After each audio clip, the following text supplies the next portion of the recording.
প্রত্যেকটা ঘটনায় প্রত্যেকটা ভিকটিমের জন্য যদি আপনি একবার করে বিচার করতে যান তাহলে এই বিচার হয়তো কিয়ামত পর্যন্ত শেষ হবে না। আমি এই হত্যাকাণ্ডের সাথে জড়িত সকলের দৃষ্টান্তমূলক শাস্তি চেয়েছি। শহীদ মিনারের দিকে আসার চেষ্টা করছিলাম, কিন্তু পুলিশ সেই আমাদেরকে প্রবেশ করতে দিচ্ছিল না এবং গুলি করছিল। সেখানে আমার সামনেও সেদিন 2 জন শহীদ হন এবং অনেকেই গুলিবিদ্ধ হন। সেই মামলায় আজকে আমি ট্রাইব্যুনালে আমার অসমাপ্ত সাক্ষী দিতে এসেছি এবং ডিবি অফিসে যে জোরপূর্বক যেই তাদের লিখিত বক্তব্য পাঠ করানো এবং আমাদের পরিবারকে নিয়ে এসে আমরা সুস্থ আছি মর্মে বক্তব্য দেওয়ানো, এই ভিডিওগুলো আমি ট্রাইব্যুনালে দাখিল করেছি এবং এর প্রেক্ষিতে আসামি পক্ষের যারা লয়ার ছিলেন, আইনজীবীরা জেরা করেছেন এবং সেখানে আমি আমার উত্তর দিয়ে আজকে আমার সাক্ষ্য গ্রহণ শেষ হয়েছে। বান্ডেল থাকলে প্রতি সেনমানিতে টাকা বাঁচবে। বিকাশ সেনমানি বান্ডেল কিনে জিতুন প্রতি লেনদেনে। আমি এই হত্যাকাণ্ডের সাথে জড়িত সকলের দৃষ্টান্তমূলক শাস্তি চেয়েছি। রাজনৈতিক সচিব আমি ভিন্ন প্রশ্ন করতে চাই, সেটা হলো যে জুলাই সনদ নিয়ে 4টি রাজনৈতিক দল, জুলাই সনদ এখানে টপিক না, এটা একটু এটা উত্তর পাওয়া যায় না। 4টি বাম দল সই করতে আগ্রহ নয়, তারা কি জুলাইকে অস্বীকার করছে মনে করেন আপনি? এটা তাদের কারণ, তারা কি বলেছেন বা কি জানিয়েছেন সেটার উপরে হয়তো বলতে পারবো। আমি এখনো এটা দেখতে পারিনি, দেখে আমি আমার বক্তব্য।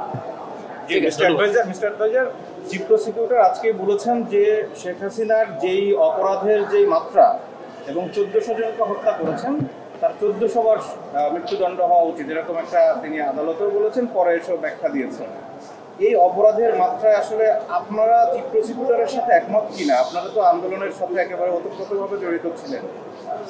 1400 জনকে তো এই গণঅভ্যুত্থানের সময় হত্যা করেছে, কিন্তু বিগত 17 বছরে আরো কত হাজার মানুষকে যে হত্যা করেছে এর তো কোনো ইয়ত্তা নেই। এখন আমরা বিভিন্নভাবে তালিকা পাচ্ছি। এর আগেও আমরা আরো 2টা হত্যাকাণ্ড আমরা প্রত্যক্ষ করেছি, যেটা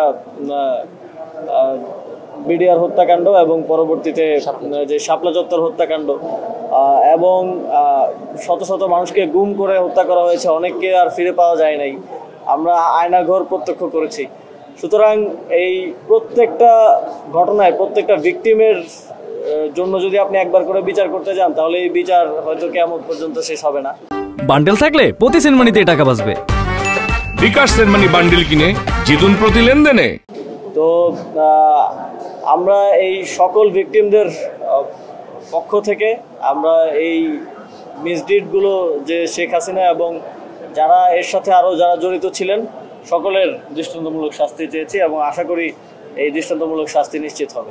প্রশ্নটা ছিল এই আন্দোলনে কোনো প্রধান কেউ ছিলেন কিনা। আমাদের যে সমন্বয় কমিটি ছিল আপনারা জানেন যে সবাই সমমর্যাদা ছিল এবং আমরা প্রথম দিক থেকে আন্দোলনের সিদ্ধান্ত নিয়েছিলাম যে আমরা বাই রোটেশন লিডারশিপ সামনে নিয়ে আসবো, যাতে করে ফ্যাসিবাদী সরকার, এটা আমাদের কৌশল অংশ ছিল, যাতে করে শনাক্ত না করতে পারে যে কারা লিডারশিপ দিচ্ছে। কিন্তু সময়ের পরিক্রমায় আন্দোলনের প্রয়োজনে এবং ক্রুশিয়াল মোমেন্টের কারণে হয়তো কয়েকজন সামনে চলে এসছেন এবং বাংলাদেশের মানুষ কয়েকজনকে একটু বেশি জানেন, কাউকে কম জানেন। তবে আমাদের ফর্মালি আমাদের ছিল সবার মর্যাদা সমান। সরকারি হিসেবে 40 জনের বেশি পুলিশ নিহত হয়েছে। আপনি সরকারের একজন উপদেষ্টা, প্রভাবশালী, দায়িত্বশীল, আপনি বলছেন যে এই হতাহতের বিষয়ে আপনি কিছু জানেন না বা জানতেন না। কোন সরকারি হিসেবে? জাতিসংঘের যে ফ্যাক্ট ফাইন্ডিং রিপোর্ট, সেখানে যে 1400 মানুষের কথা বলা হয় যে শহীদ নিহত হয়েছে, সেখানে পুলিশের সংখ্যাটাও আছে। আজকে জেরা করার সময় আপনাকে যখন জিজ্ঞাসা করছিল যে পুরো আন্দোলনে সারা দেশে বিভিন্ন পুলিশ নিহত আহত হয়েছে, সেটার প্রেক্ষিতে আপনি বলছিলেন যে আমাকে জিজ্ঞেস করা হয়েছিল যে চানখারপুলে যেখানে 6 জন হত্যা মামলা, সেখানে কোনো পুলিশ নিহত বা আহত হয়েছে কিনা। সেখানে আমার জানার মধ্যে কোনো পুলিশ নিহত বা আহত হন নাই এবং সারা দেশে যেটা বলা হচ্ছে এটা খুবই অস্পষ্ট। এই বিষয়ে স্পষ্ট কোনো কিছু আমার জানা নেই, সেটাই আমি আদালতকে বলেছি। ধন্যবাদ, থ্যাংক ইউ।